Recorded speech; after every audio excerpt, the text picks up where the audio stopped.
Petroleum मसनूआत की कीमतों में रद्दोबदल का इम्कान नहीं। अगले 15 दिन के लिए पेट्रोलियम मसनूआत की कीमतों में रद्दोबदल का कोई इम्कान नहीं। ज़राए के मुताबिक ओगरा हिसाब के मुताबिक पेट्रोल की कीमत में 1 रुपया इजाफा बनता है। इसी वर्किंग के मुताबिक डीजल की कीमत में 1 रुपया कमी हो सकती है, जबकि मिट्टी के तेल और लाइट डीजल की कीमतों में रद्दोबदल का इम्कान नहीं है।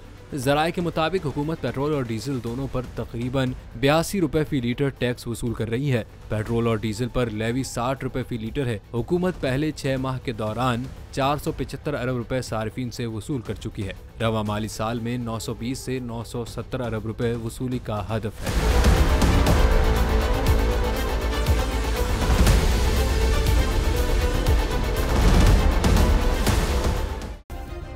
सब्सक्राइब करें और बेल दबाएं ताकि कोई खबर रह न जाए।